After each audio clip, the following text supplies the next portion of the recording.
I wish I knew how to play piano because when I'm listening to music and like I'm driving in the car, I like to do the finger things to pretend I know how to play piano. But I don't.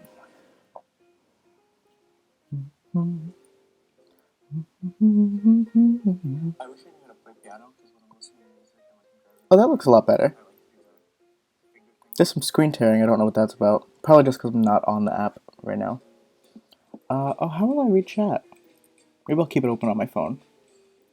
There's also no one here, so it doesn't matter. Okay. Oh, shut the fuck up. Okay. I'm gonna finish with this bagel.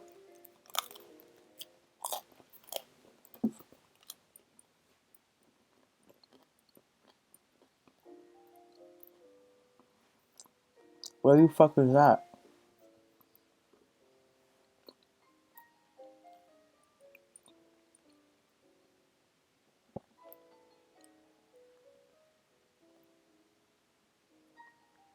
What's with that screen tear? Does that go away when I...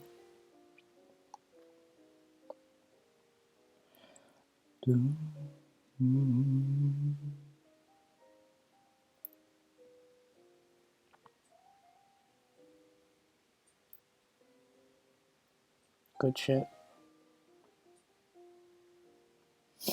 Mulgrew Miller, it never entered my mind.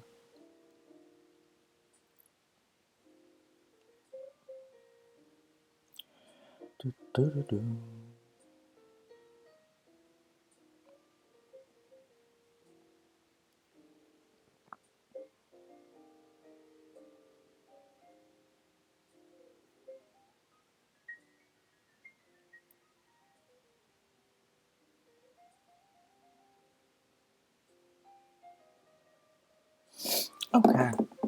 Um, who wants to just fucking do it?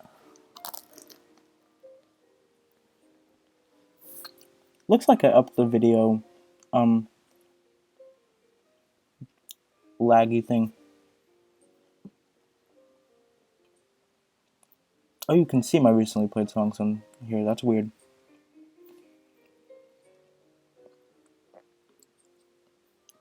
I know there's no one here to vote for if you want the jazz to stay on, but I would if you wanted to. I just fucked up my glasses.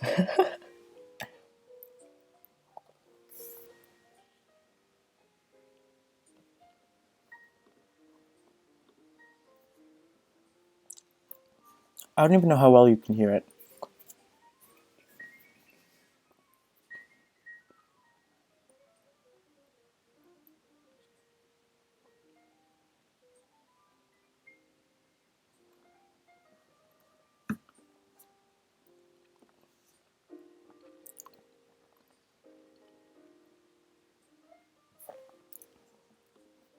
Okay.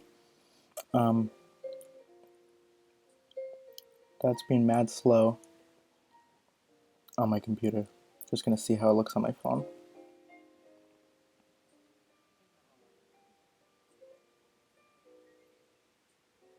Oh, that's still being very slow. But I'm tuning that. Huh. I might want to fix that again. Anyone know stream settings? I don't. I already lowered my scaled resolution.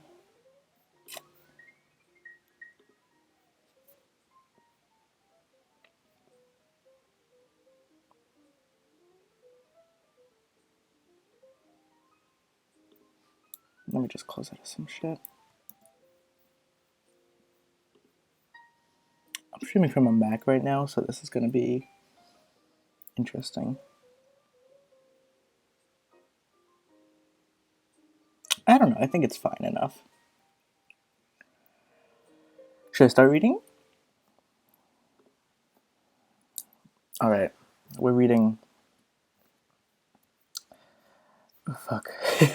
We're reading Aesthetics and Politics by Adorno et al. We've got shit in here from Ernst Bloch, Georgi Lukács. Is that how you saying his name? Lukács? Brecht, Benjamin, Adorno, like I said, more Benjamin, Adorno, and Jameson. And is there an intro by Eagleton in this one? Hold up, I want to see who writes this intro. It doesn't say. So I'm guessing it's just the editor. Whoever the editor is. That was a translation editor, Ronald Taylor. Okay.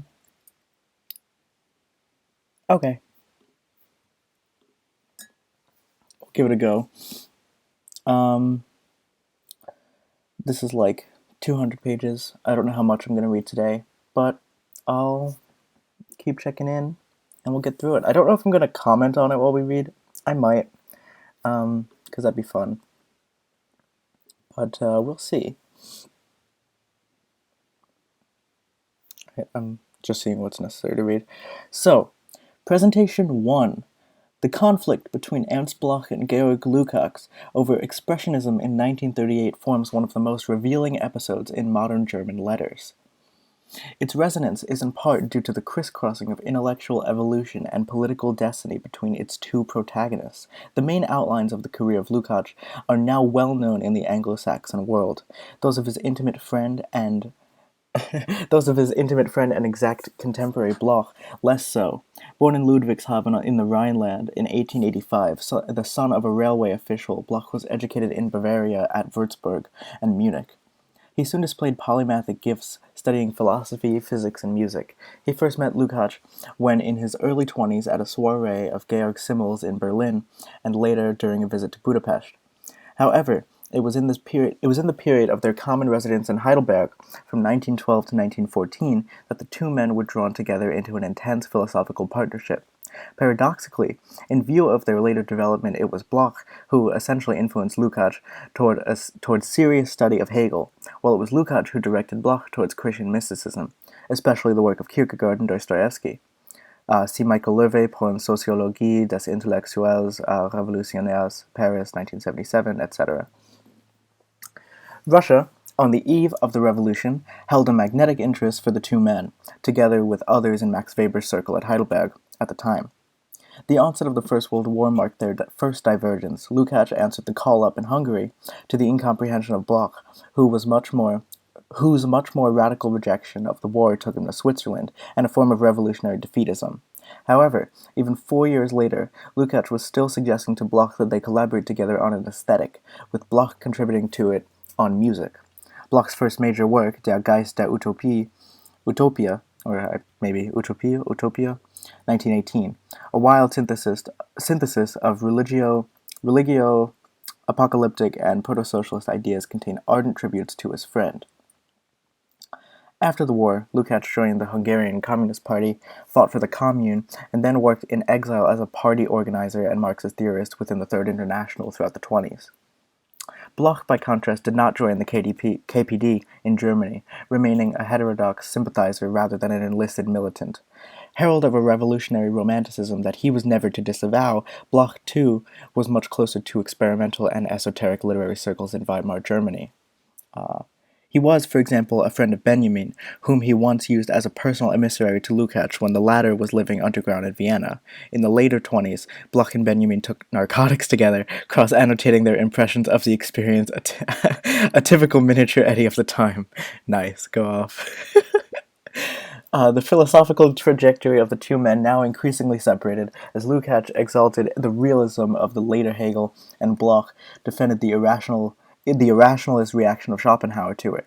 The Nazi seizure of power drove them from Germany. Bloch went to Prague, Lukács to Moscow. Their responses to the victory of fascism soon proved to be sharply contrasted in emphasis. Bloch's book, Erbschaft dieser Zeit, published in exile in 1934, took the form of a kaleidoscopic set of aphoristic reflections and evocations from the quotidian and cultural life of Germany in the 1920s. It sought to understand the elements of genuine protest, however irrational their guise, in the revolt of the German petty bourgeoisie that had been captured by fascism.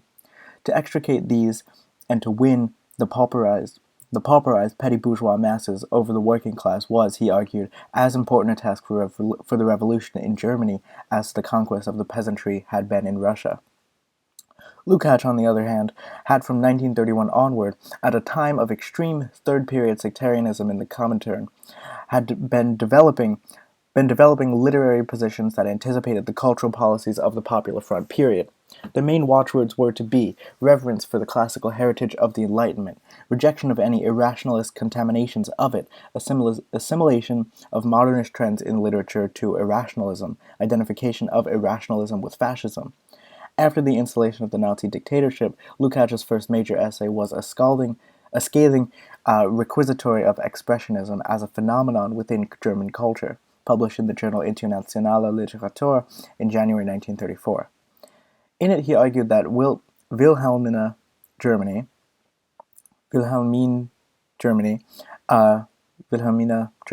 increasingly a society of parasitic rentiers, had been dominated by philosophies, neo-Kantianism, Marxism, vitalism, that conjured away the connections between ideology and economics or politics, preventing any perception or critique of imperialist society as a whole.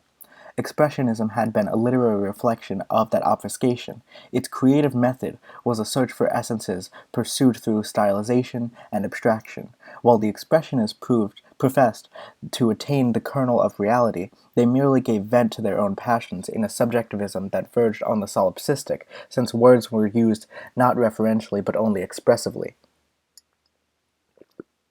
Politically, the Expressionists had opposed the war, while in other respects their confusions were a kind of cultural analog of the political ideology of the Independent Socialists, USPD. The Expressionists voiced a general hostility to the bourgeois, but they were unable to locate bourgeois vices in any particular class. Thus they could discern capitalist symptoms in workers and could postulate an eternal conflict beyond mere class struggle between bourgeois and non-bourgeois. The latter, were seen as an elite that should rule the nation, an illusion that eventually led to fascism. It was these antithetical interventions by Bloch and Lukács, immediately after the victory of Nazism, that formed the background to the exchange below. In 1935, the Comintern switched to the Popular Front strategy. In July, the International Writers' Congress for the Defense of Culture in Paris approved a decision to create a German literary journal in exile as a forum for anti-fascist writers and critics. The three formal editors were intended to reflect a representative spectrum of opinion: Bertolt Brecht, a Marxist without an official party affiliation, Willy Bredel of the KPD, and Leon Feuchtwanger, a bourgeois admirer of the USSR. The journal was published from Moscow, and since none of these writers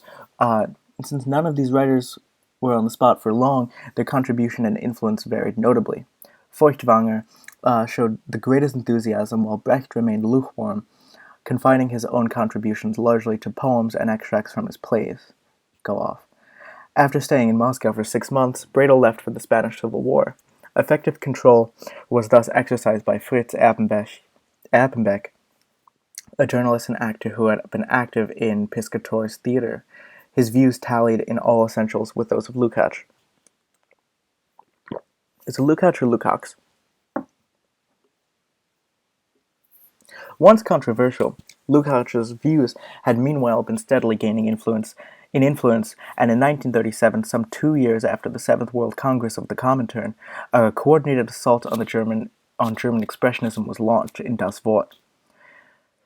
The signal for it was given by Alfred Kurella, a disciple of Lukács who was later to rise to prominence in the DDR, with a violent attack on the heritage of Expressionism, manifestly inspired by Lukács' long essay 3 years before. Kurella's article provoked a flood of replies, only some of which could be published. Among those to appear were contributions by former expressionists like Wangenheim, Leichnitzer, and most importantly Herwarth Walden, who, as the editor of Der Sturm 1910-32, had played a key role in publicizing the works of the Expressionists, as well as those of foreign schools like Cubism. Other essays were written by associates of Brecht like Johannes Eisler, and a number of other defenders of modernism, including Bela Balázs. The most trenchant rejoinder, however, came from Bloch. Dismissing Kurella, he now directly engaged with Lukács as the source of the current polemics against Expressionism. It was his essay which brought Lukács himself into the fray with a lengthy reply. Why did Expressionism excite so intense a debate in the German emigration? Expressionism as a movement had flourished from about 1906 to the early 20s. It had been composed of a series of small groups, complexly interrelated and extending over the visual arts, music, and literature. Die Brücke and Der Blaue Reiter were essentially pre-war phenomena, though a number of their artists survived into the 30s. Most of the leading poets, however, had died during or even before the war, Heim, Stadler, Trakel, Strahm, or had turned away from Expressionism, Werfel, Ben, Döblin. Its last major achievements were the retrospective anthology of poems, Menschheitsdämmerung, 1920, and the plays of Toller and Kaiser. If the normal definitions are slightly extended, Expressionism may lay claim to Karl Kraus's The Last Days of Mankind and the early works of Brecht. A number of factors determined the demise of the movement. Among them was the war, which the Expressionists had at first prophesied and then opposed, and whose end rendered them superfluous. A profound disillusionment followed when their League of Nations dream of a new mankind was exploded. Expressionism was also upstaged by more radical movements like Dada and Surrealism, while in Germany the anti-revolutionary mood of cynical realism, of neo-objectivity, Neue Sachlichkeit, made their idealism look naively theatrical. Finally, the Nazi takeover drove the survivors into silence, exile, or imprisonment. Yet although it had petered out in such failure, Expressionism had memorably and indisputably represented the first German version of modern art. The arguments between Bloch and Lukács and their respective allies over its fate were thus essentially a contest over the historical meaning of modernism in general. Bloch's plea for Expressionism started with an effective counterattack on Lukács, on Lukács's remoteness from the actual productions of the movement, especially in the field of painting, where the most durable achievements of Expressionism, Mark had long been admired by Bloch. Bloch was later to recount that he had confided his enthusiasm for the Blaue Reiter exhibition of 1916 to Lukács, who replied that it resembled the outpourings of a nerve-racked gypsy. Where was I? And the most persistent weakness of Lukácsian aesthetics coincided. Bloch went on to reaffirm the legitimacy of Expressionism, ideologically as a protest against the imperialist war and artistically as a response to the crises of a transitional epoch when the cultural universe of the bourgeoisie was disintegrating, while that of the revolutionary proletariat was still inchoate.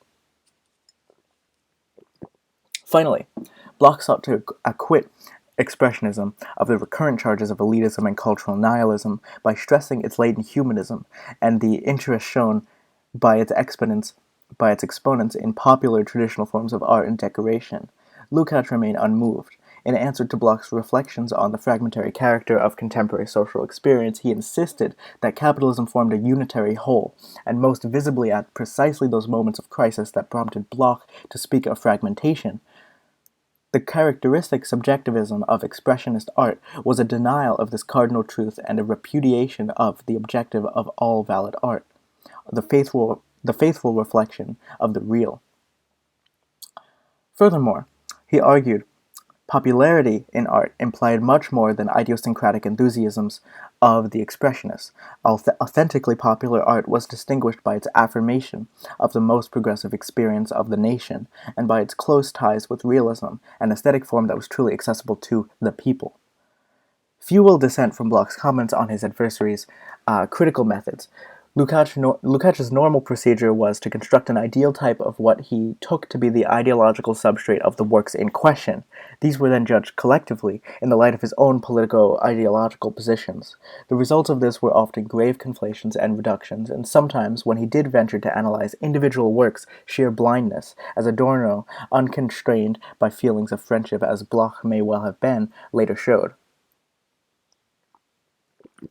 This difference of procedure was not simply technical. For Lukács, literary history composed an ordered and univocal past, an ordered and univocal past whose meanings and value were fixed by the wider history that determined it. The tradition handed down to the present by the progressive epochs of the past was a set of compelling norms. A mortman, mortmain, How the hell do you say this? Sorry.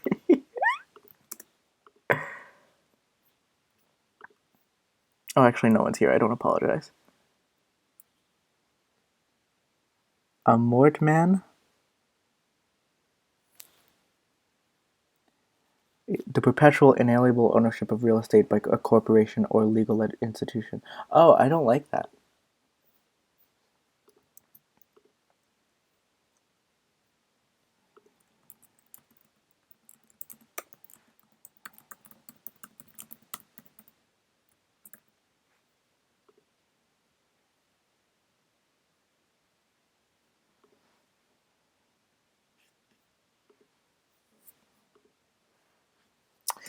A Mortman, that literary legatees must honor, sorry, can't pronounce anything, must honor on pain of disinheritance. For Bloch, on the other hand, this was the history of this history was the Erbe, a reservoir in which nothing was ever simply or definitively passed, less a system of precepts than a sum of possibilities.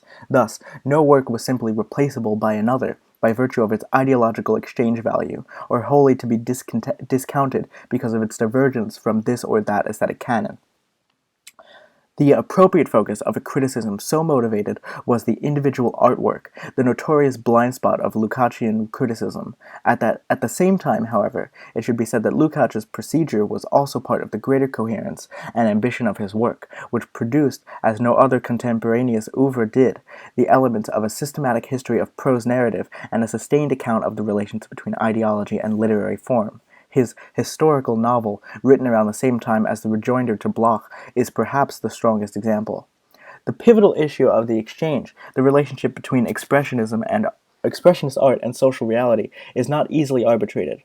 Bloch's defense of expressionism avoided direct confrontation with the aesthetic premises of Lukács's attack, circumventing his opponent's assumption that the proper function of art was to portray objective reality in organic and concrete works, from which all heterogeneous material and especially conceptual statement was excluded. Bloch chose instead to insist on the historical authenticity of the experience that underlay expressionism. It was thus left open to Lukács simply to remind him that the subjective impression of fragmentation was theoretically groundless, and to conclude that expressionism as an art that typically misrepresented the real nature of the social whole, was invalid. The effect of Bloch's démarche was to distract Lukács's attention and his own from one of the most crucial issues in the exchange between them, driven by this impressionistic character of Bloch's defense, to emphasize the unity of the social whole. Lukács failed to register its essential point, that this unity was irreducibly contradictory. In this way, an opportunity to debate the problems of the artistic presentation of contradiction, the absent context of Bloch's remarks on montage, and a stubborn crux in Lukács's realist aesthetics was missed. The explicit politico-cultural context of the exchange was the Popular Front, and may be said, indeed, that it represented one of the highest points of popular frontist cultural debate in that period, but it should also be noted that both essays are weakest at precisely that point. If Lukács was right to point out that Bloch's catalogue of Expressionism's popular interests and debts was quite arbitrary, and that modernism in general was objectively elitist and thus estranged from the people, in every practical sense, it seems no less clear that his own invocations of national popular traditions, especially those of Germany, were at best strained and at worst vapid. The problems of defining a popular literary practice were not necessarily entirely intractable, as the example of Brecht was to show. However, final judgment of the rival theses of Bloch and Lukács in the matter should probably be referred to a wider inquiry into the cultural and political limits of a popular front of a popular frontism itself. What? For a pioneering study of this sort, see Franco Fortini, The Writer's Mandate and the End of Anti-Fascism, screen 15, etc. What is that word? Popular frontism itself. Popular frontism itself. Wow, I'm really having one, guys. That's too many words together. In that perspective, the roles of the two men in the period would probably be revealed in yet another light, for despite lamentable Conclusion. The lamentable conclusion of Lukács's essay, so far below the level of his main argument and so symptomatic of the administrative tone of official culture within the Comintern during the Popular Front, it would be a mistake to assume that Bloch was freer than Lukács from the worst defamation of the time. In fact, it was Bloch in Czechoslovakia who volunteered fulsome affidavits for the Moscow trials, complete with the official tales of Nazi-Japanese plots in the Bolshevik Party. At the very same time, he was resisting the campaign against Expressionism. See in particular the articles Kritik einer Prozesskritik and Bucherins Schlusswort, now collected in Vom Hazard zur Katastrophe, politische Aufsätze aus den Jahren 1934 bis 1939, Frankfurt 1972, I can't think.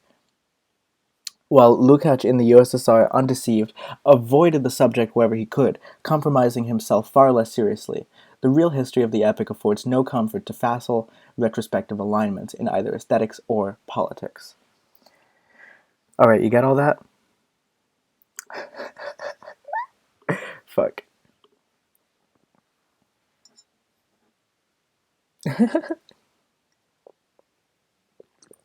Thank you, Mayor.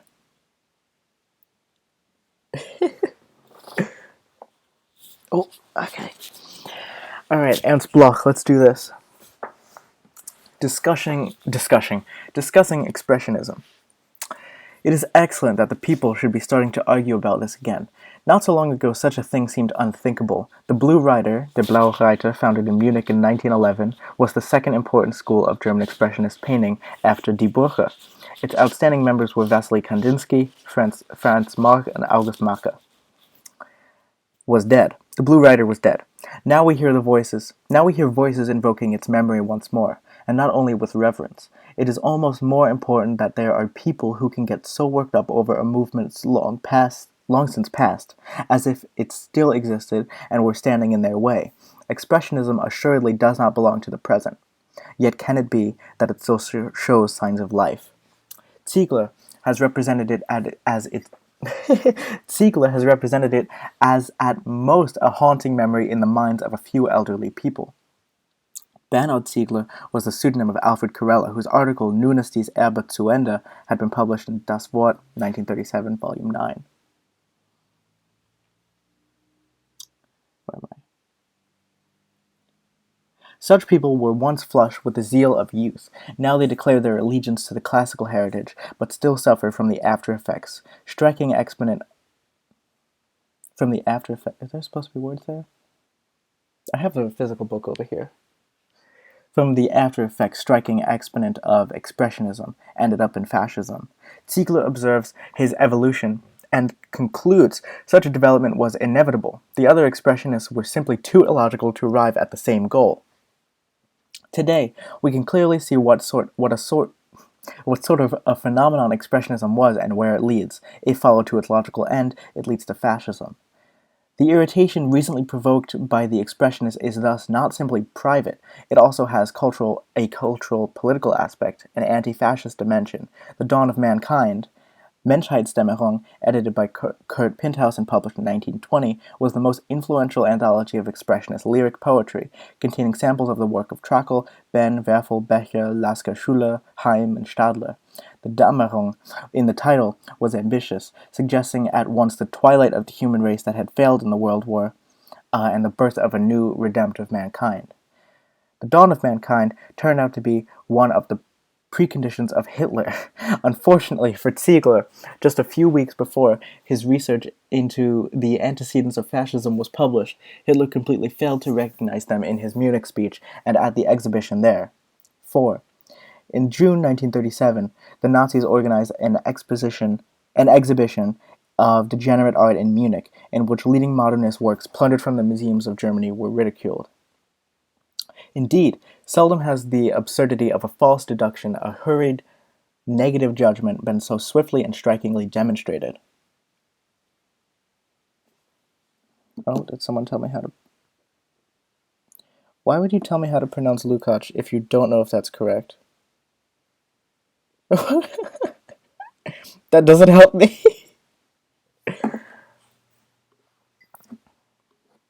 Where was I?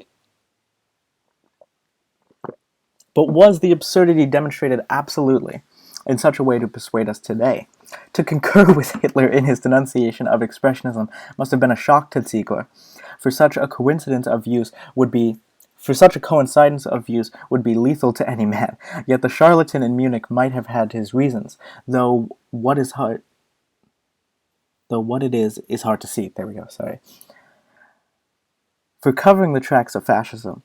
So, if we are to get to the heart of the matter, we should not focus on Ziegler's chronological misfortune, or even on his article itself, but instead direct our attention to the prelude to the whole discussion cited by Leibniz in his earlier contribution to the discussion of Expressionist lyric.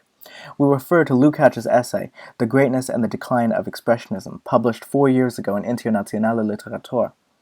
It is that essay which furnishes the conceptual framework for the latest funeral oration on Expressionism. In what follows, we shall concentrate our attention on it, since Lukács supplies the intellectual foundations of both Ziegler and Leibnizer's contributions. In his conclusions, Lukács was indeed significantly more circumspect than they.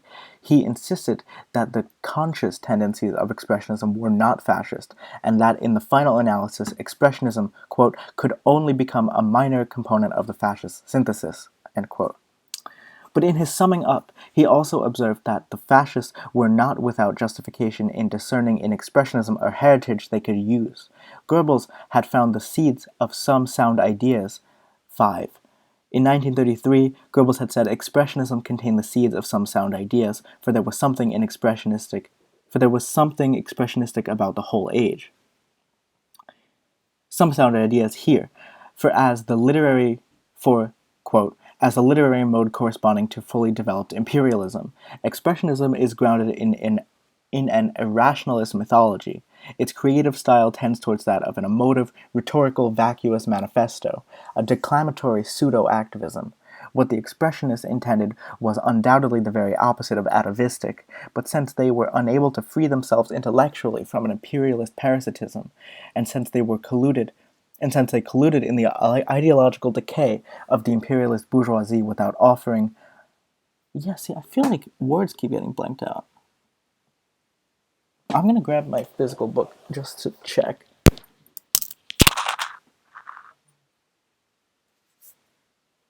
What page is this? 18?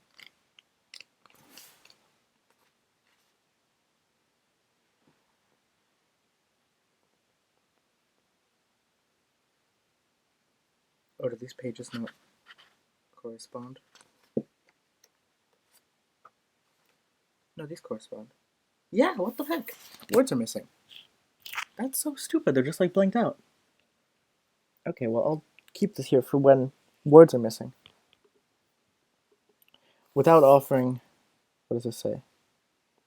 Either criticism or resistance. Acting indeed... Did I put these in backwards? I'm so dumb. Without offering either criticism or resistance, acting indeed on occasion as its vanguard, the creative method could, without distortion, be pressed into the service of that synthesis of decadence and atavism, which is the demagogy of fascism. End quote. It can immediately be seen that the view that the Expressionism and Fascism are cast in the same mold has its ultimate source here. The antithesis of Expressionism versus, let us say, the classical heritage is just as rigid as Lukács as in Ziegler. However, in Lukács, it acquires a conceptual foundation and is not just a matter of purple patch journalism. However, objectively, he said, however, 2 seconds ago. However, objectively, the antithesis is not so readily demonstrable. Anyone who actually looks at Lukács's essay, a procedure highly to be recommended, the original is always the most instructive, will notice at the very outset that nowhere is there any mention of a single expressionist painter. Mark, Klee, Kokoschka, Nolde, Kandinsky, Grosch, Dix, Chagall simply do not figure at all, to say nothing of musical parallels, such as the contemporary works of Schoenberg. This is all the more surprising in that the links between painting and literature at the time were extremely close, and the paintings of Expressionism were far more characteristic of the movement than its literature. Referring to the painters, moreover, would have had the additional advantage of making it harder to dismiss Expressionism so categorically, for some of their pictures have a lasting importance and greatness. I was about to hiccup. But even the literary works have not received the attention they merit, either qualitatively or quantitatively, their critics being content to make do with a very limited and highly untypical selection. Trakl, Heim, Else Lasker are totally absent. Werfel's early work is only mentioned because he wrote a few pacifist verses.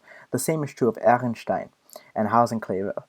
The early and often important poems of Johannes Becher merely attract the comment that the author gradually succeeded in discarding. I almost read this as podcast. Poetest.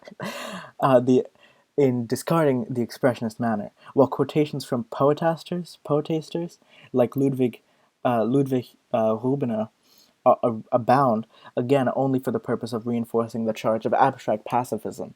Significantly, a quotation from René Schickeler, maybe, is also introduced in this context, even though Schickeler was that's so funny.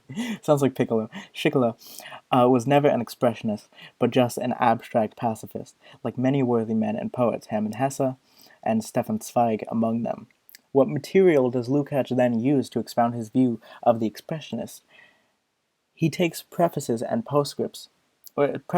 postscripts to anthologies, introductions by Pintus, newspaper articles by Leonard, Rubener, Hiller, and other items of the same sort. So he does not get to the core of the matter, the imaginative works which make a concrete impression in time and space, a reality which the observer may re-experience for himself. His material is second-hand from the outset. It is literature on expressionism, which he then proceeds to use as a basis for literary theoretical and critical judgments.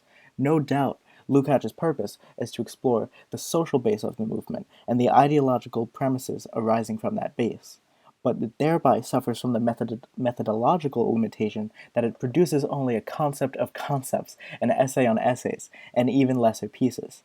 Hence the almost exclusive criticism merely of expressionist tendencies and programs, chiefly those formulated, if not foisted, on the movement by its own commentators.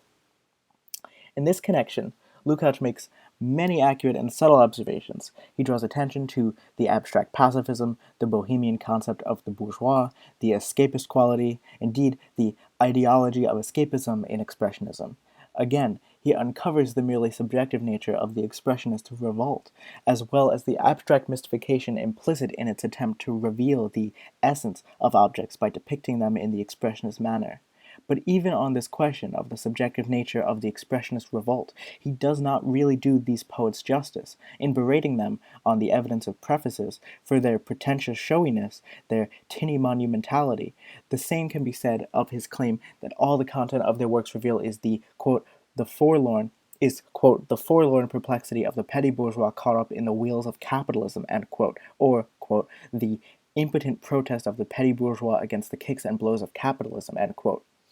Even if they had done anything else, even if they had done nothing else, even if the expressionists had no other message to proclaim during the Great War than peace and the end of tyranny, this would not entitle Lukács to dismiss their struggles as shadowboxing, or to describe them as no more than a pseudo-critical, misleadingly abstract, mythicizing form of imperialist pseudo-opposition, my italics. It is true that after the war, Werfel and others of his kind transformed their abstract pacifism into a toy trumpet. In the context of revolution, the slogan of non-violence became a palpably counter-revolutionary maxim, but this does not invalidate the fundamentally revolutionary character of that slogan during the war itself. Prior to the point where the war might have developed into a civil war, it was understood precisely in this way by the politicians who were intent on fighting on to the bitter end. Moreover, there was no lack of expressionists prepared to come out in favor of virtue in arms. Christ's scourge driving the money changers from the temples. Go off. These ideals of brotherly love were not as naive as all that.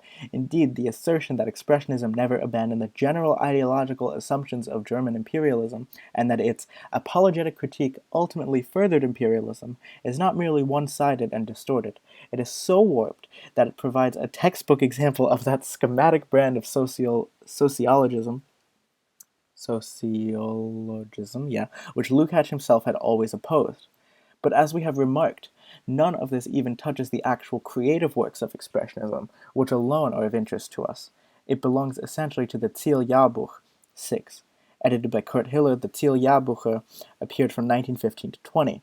Though they were banned in 1916 because of their pacifist opinions, they were the vehicle of Hiller's? Yeah, Hiller's own utopian activism, which sought to establish the hegemony of an intellectual aristocracy. To the Zieljahrbuch and similar diatribes now justifiably forgotten, even though under the leadership of Heinrich Mann, it sounded like I said Heinrich Mann, there were at least no imperialist war cries.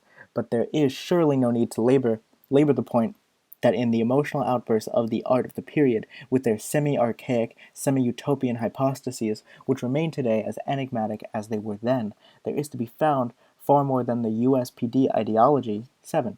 The USPD, Independent Social Democratic Party of Germany, was formed as a scission from the SPD, Social Democratic Party, in 1916 in protest against the pursuit of the war. From 1919 to 1920, it occupied a position between the Social Democratic and the Communist parties. In 1920, its party congress voted to merge with the latter, but in practice, most of its leaders and many members reverted to the former. I just want to see how to pronounce Lukács real quick.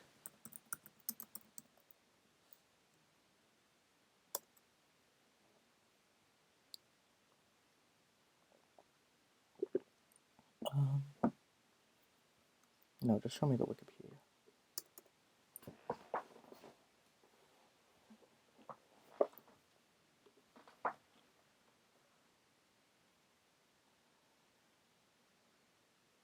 Oh, do you not have a pronunciation? I'm going to put it into the Hungarian translate.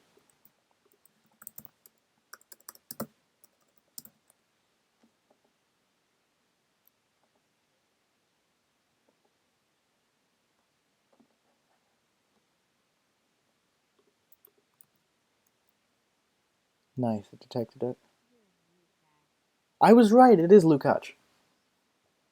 Everyone says it wrong.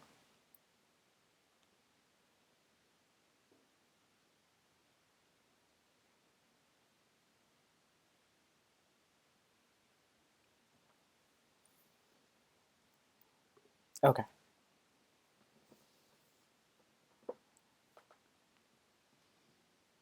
Where's the fucking footnote I just read?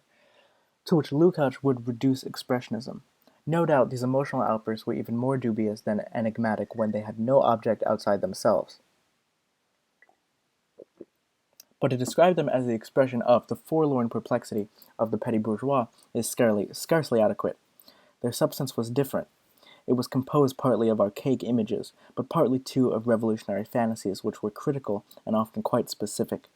Anyone who had ears to hear could hardly have missed their revolutionary element, their cries contained, even if it was even if it was undisciplined and uncontrolled, and dissipated a considerable amount of the classical heritage, or what was then more accurately classical lumber.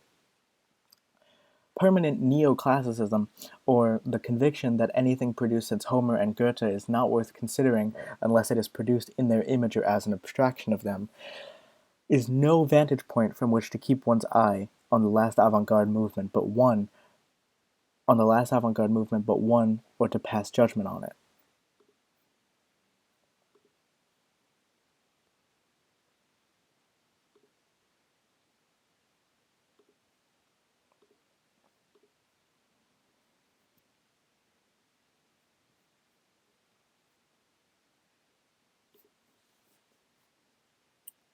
Given such an attitude, what recent artistic experiments can possibly avoid being censured? They must all be summarily condemned as aspects of the decay of capitalism, not just in part, which might not be unreasonable, but wholesale, 100%. The result is that there can be no such thing as an avant-garde within late capitalist society. Anticipatory movements in the superstructure are disqualified from possessing any truth. Gotta highlight that, that's interesting. That is the logic of an approach which paints everything in black and white, one hardly likely to do justice to reality, indeed even to answer the needs of propaganda, Almost all forms of opposition to the ruling class which are not communist from the outset are lumped together with the ruling class itself. This holds good even when, as Lukács illogically concedes in the case of expressionism, the opposition was subjectively well-intentioned and its adherents felt, painted, and wrote as adversaries. Why are the letters messing up?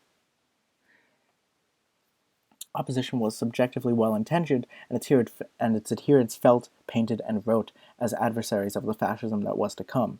In the age of the Popular Front, to cling to such a black-and-white approach seemed less appropriate than ever. It is mechanical, not dialectical.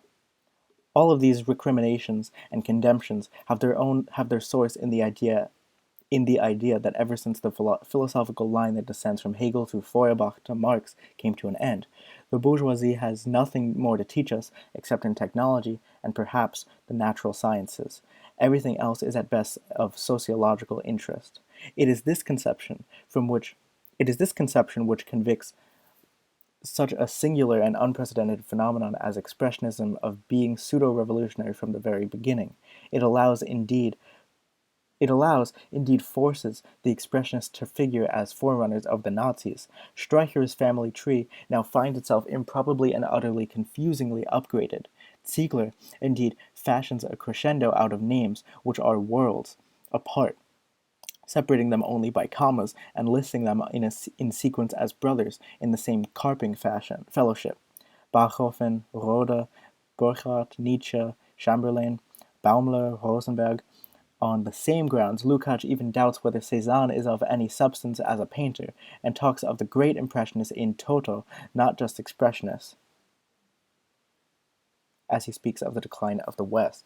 In his essay, nothing is left of them but a vacuity of content which manifests itself artistically in the accumulation of insubstantial, merely subjectively significant surface details.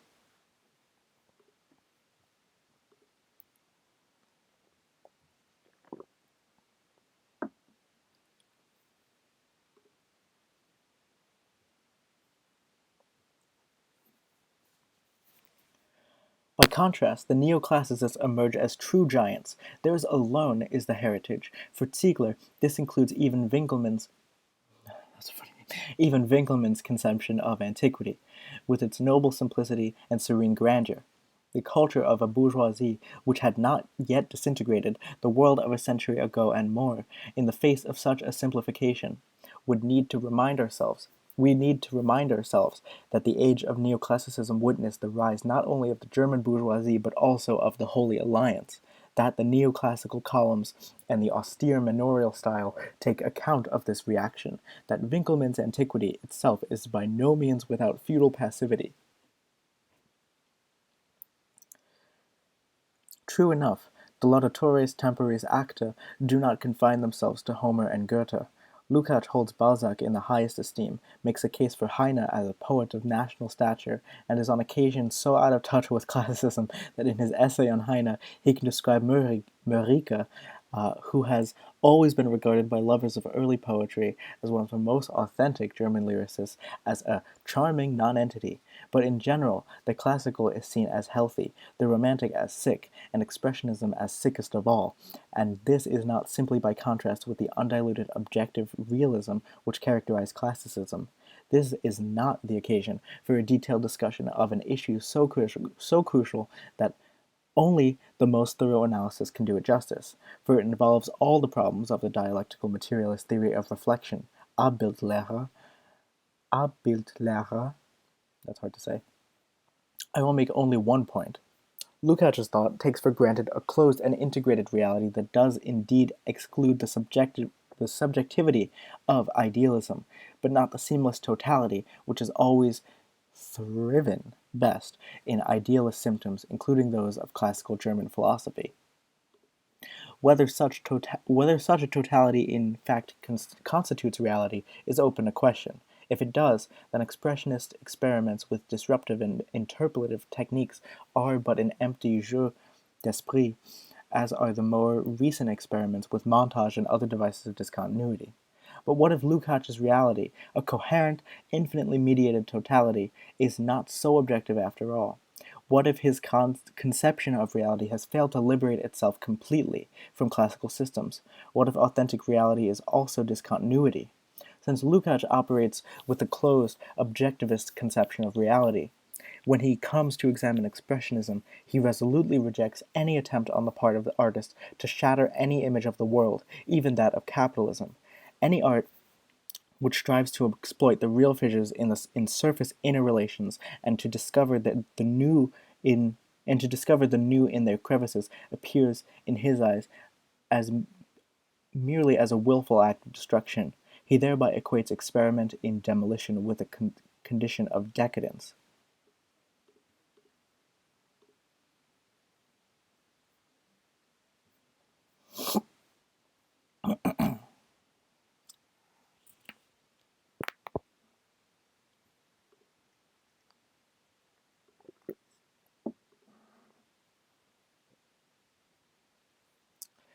At this point, even his ingenuity finally flags. It is undoubtedly the case that expressionists utilized and even exacerbated the decadence of late bourgeois civilization. One second.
Where was I?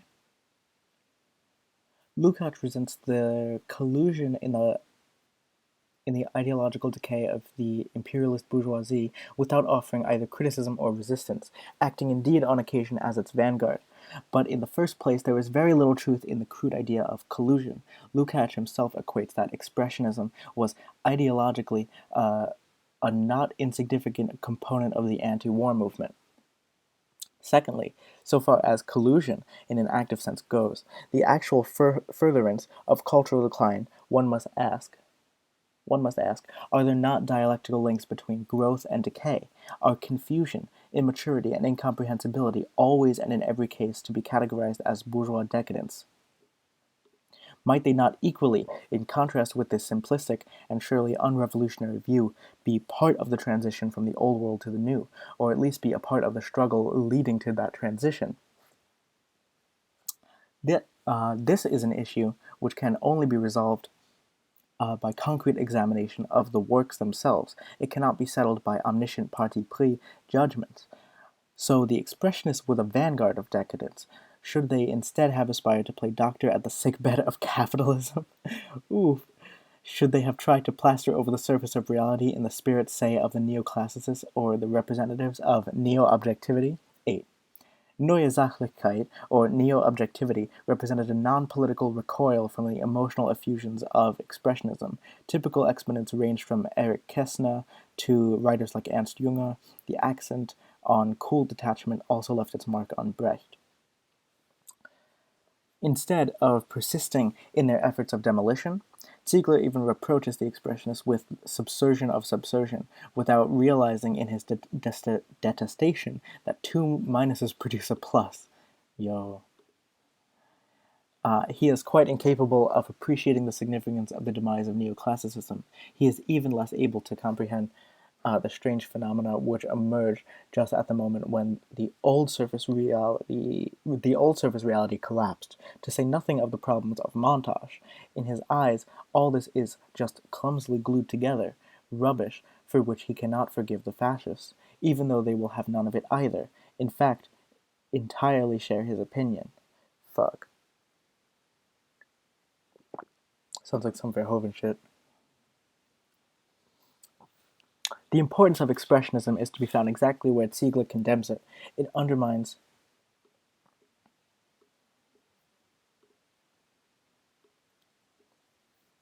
What was that?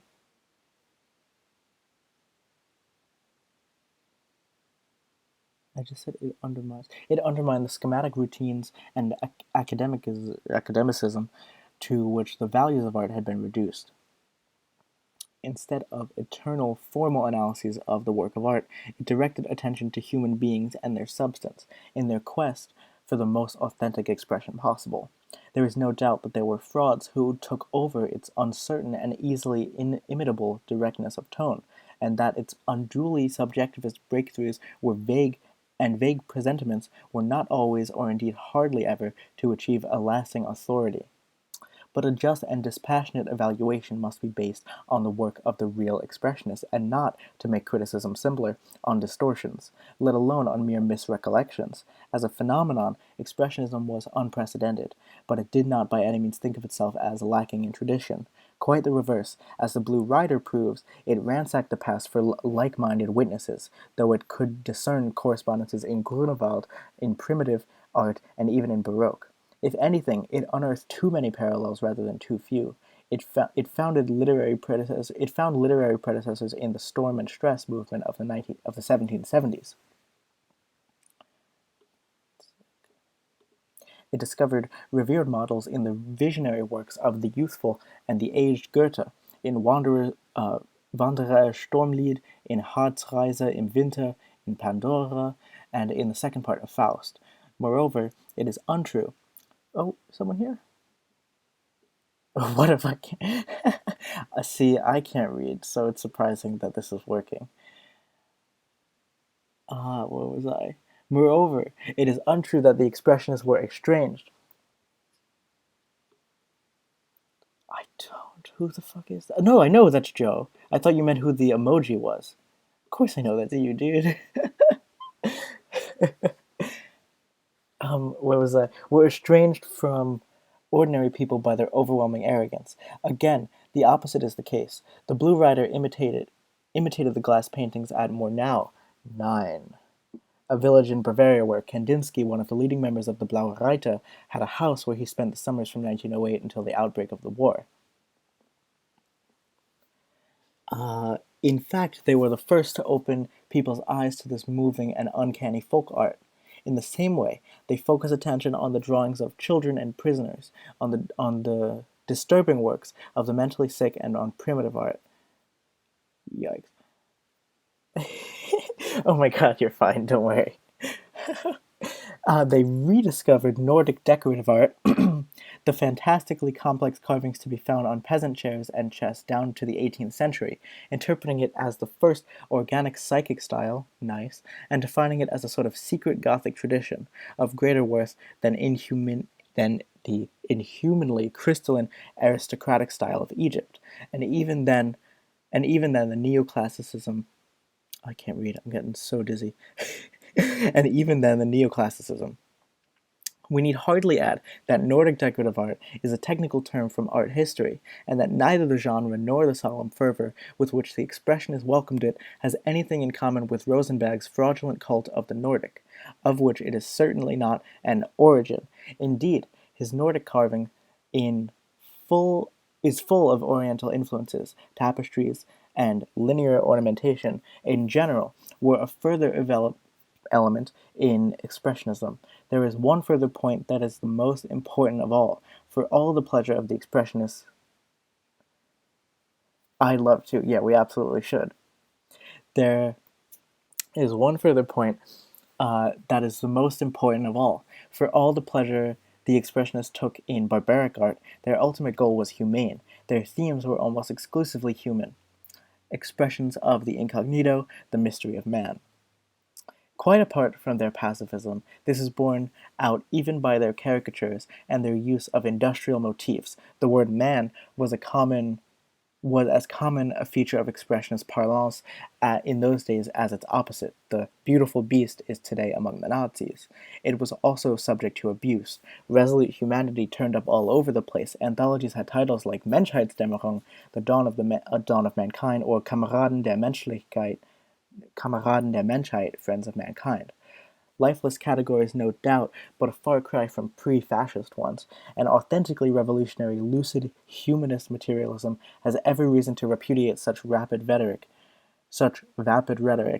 Uh, no one maintains that expressionism should be taken as a model or regarded as a precursor, but neither is there any justification for refurbishing interest in neoclassicism by renewing outmoded battles with expressionism, long since devalued. Even in even if an artistic movement is not a precursor of anything. It may, for that very reason, seem closer to younger artists than what is that? The passage contained between parentheses was written into the text by Bloch when it was republished in 1962. It may, for that very reason, seem closer to young artists than, note, a third-hand classicism which calls itself socialist realism and is administered as such. Superimposed on the architecture, painting, and writing of the Revolution, it is stifling them. The end product is not a painted Greek vase, but the later Becher as a sort of Wildenbruch. Even a more authentic classicism is doubtless culture, but distilled, abstracted, schematized. It is culture without temperament. 10. A minor nationalist writer in the Wilhelmina epic who specialized in monumental historic dramas. 11. An allusion to Zola's definition of naturalist art as nature seen with a temperament. Oh boy, I'm so sorry. I didn't shave today and I need a shower very bad. Where was I? Oh, for all that, the passions of an earlier period still stir controversy, so perhaps expressionism is not outmoded after all. Might it still have some life left in it? Almost involuntarily, the question brings us back to the starting point of our reflections. The vexatious voices to be heard today certainly do not in themselves warrant an answer in the affirmative. Nor do the three problems posed by Ziegler in the conclusion of his article shed any new light. Ziegler asks, to test his own hostility to the movement, the questions: antiquity, noble simplicity, and serene grandeur. Do we still see it in that light? Formalism, enemy number one of any literature that aspires to great heights. Do we agree on this? These sound like really bad BuzzFeed titles. Closeness to the people, popular character, the fundamental criteria of any truly great art. Do we accept this without reservation? It is quite clear that even if one answers these questions in the negative or rejects them as improperly formulated, it does not necessarily mean that one still harbors vestiges of expressionism within one. Hitler, and unfortunately, when faced by questions so bluntly put, one cannot avoid thinking of him, Hitler has already unreservedly answered the first and third questions in the affirmative, but that does not put him on our side. Let us leave aside noble simplicity and serene grandeur, which involves a purely historical contemplative question and a contemplative attitude towards history. Let us confine ourselves to the questions of formalism and closeness to the people. However ambiguously, why can't I read? They may have been formulated in the present context, there is surely no denying that formalism was the least of the defects of expressionist art, which must not be confused with cubism. On the contrary, it suffered far more from a neglect of form, from a plethora of expressions crudely, wildly, or chaotically ejaculated. Nice. Its stigma was amorphousness. It more than made up for this, however, by its closeness to the people, its use of folklore. That disproves the opinion of it held by Ziegler, who conceives of Winckelmann's view of antiquity, and the academicism derived from it as a sort of artistic equivalent of natural law. It is enough, of course, that fake art, kitsch, is itself popular, in the bad sense. The countryman in the 19th century exchanged his painted wardrobe for a factory-made display cabinet, his old, brightly painted glass for a colored print, and thought himself at the height of fashion, but it is unlikely that anyone will be misled into confusing these poisoned fruits of capitalism with genuine expressions of the people. They can be shown to have flowered in a very different and here the page cuts off. What page is this? 26. In a very different. In a very different. In a very different soil, one with which they will disappear. Neoclassicism is, however, by no means such a sure antidote to kitsch, nor does it contain an authentically popular element. It is itself much too highbrow, and the pedestal on which it stands renders it far too artificial. By contrast, as we have already noted, the expressionists really did go back to popular art, loved and respected folklore indeed. So far as painting was concerned, they were the first to discover it. In particular, painters from nations which had only recently acquired their independence, Czech, Latvian, and Yugoslav artists about 1918, all found in Expressionism an approach that was infinitely closer to their own popular traditions than the majority of other artistic styles, to say nothing of academicism. If expressionist art often remains incomprehensible to the observer, not always, think of Grosch, Dix, or the young Brecht. The 1937 text refers to Becker, not Brecht. This may indicate a failure to fulfill its intentions, but it may also mean that the observer possesses neither the intuitive grasp typical of people undeformed by education, nor the open-mindedness which is indispensable for the appreciation of any new art. If, as Ziegler thinks, the artist's intention is decisive, then Expressionism was a real breakthrough to popular art. If it is the achievement that counts, then it is wrong to insist that every single phase of a process could be equal. Then it is wrong to insist that every single phase of the process be equally intelligible. Picasso was the first to paint junk clumsily glued together, to the horror of even cultivated people. At a far lower level, Hartfield's satirical photography was so close that to the people that many who were intellectuals thereafter refused to have anything to do with montage. If Expressionism can still provoke debate today, or it is at any rate not beyond discussing, then it follows that there must have been more to it than the ideology of the USPD, which has now lost any substructure it ever had. The problems of Expressionism will continue to be worth pondering until they have been superseded by better solutions than those put forward by its exponents. But abstract methods of thought which seek to skim over recent decades of our cultural history, ignoring everything which is not purely proletarian, are hardly likely to provide these solutions. The heritage of Expressionism has not yet ceased to exist because we have not yet even started to consider it. Translated by Rodney Livingstone. All right, that was Bloch.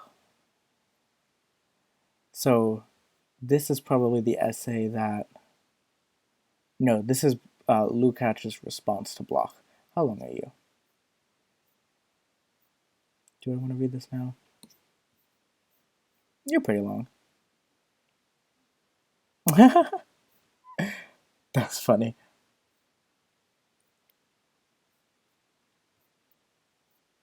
I really want to play Doom. And don't hate me, but I ordered an Alienware. I just can't build a PC right now. I have no mental capacity to do it.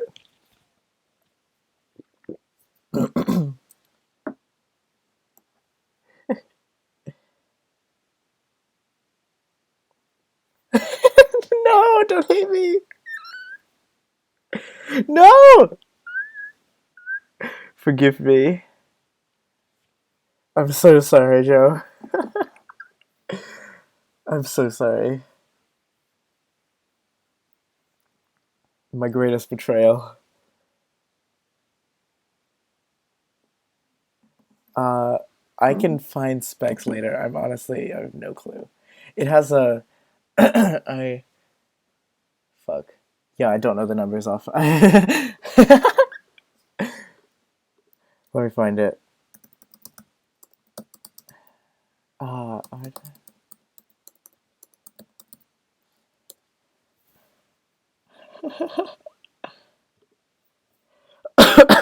my god. Corona giving me vocal fry.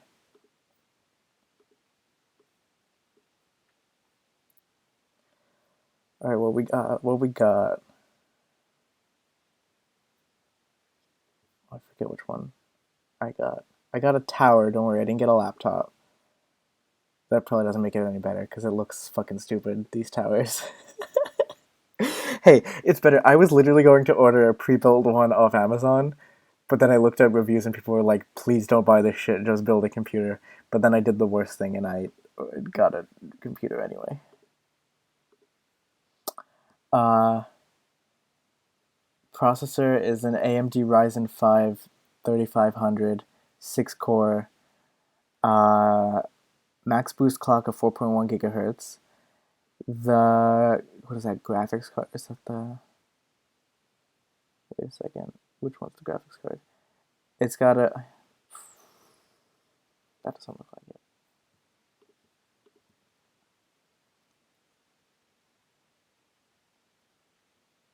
Oh shit, are you still living in town? Is Brianna in town?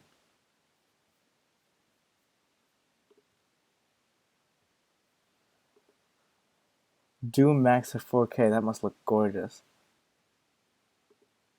Uh,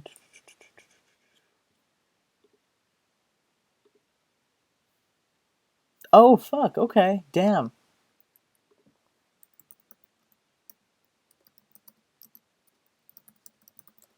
How far is that from me? Oh shit, nice. Are you still employed right now? Because I don't have a job anymore.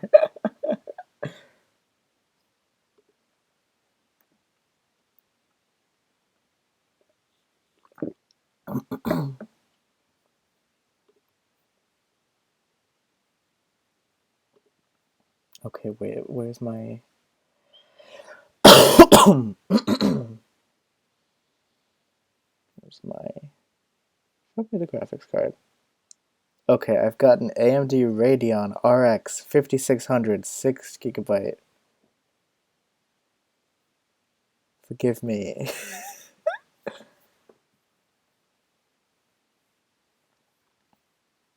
Oh, damn. Yeah, unfortunately, books are not considered essential, and well, they were for a little bit. The library was still open at school, and I had to wear gloves and shit. Um, but people were coming up to me, and they were still handing me their shit, and I was like, "Why are you still at the library?" I was like, "Go home. I don't want to be here." But then they closed the library and sent all of us home. Ooh.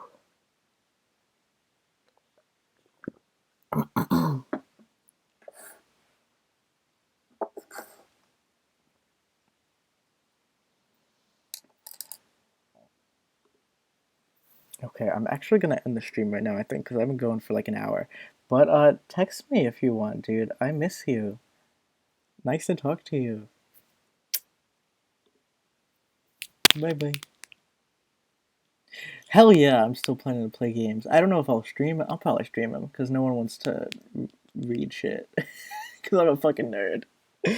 But yeah, no, I really want to play games. I played last time I was home. I played through all of AC Odyssey, Assassin's Creed Odyssey, and I played through Star Wars Fallen Order, which was so fucking good. I loved both those games.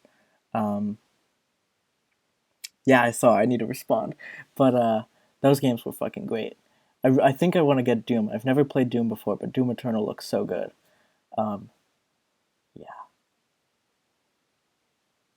Do you listen to any Mongolian music?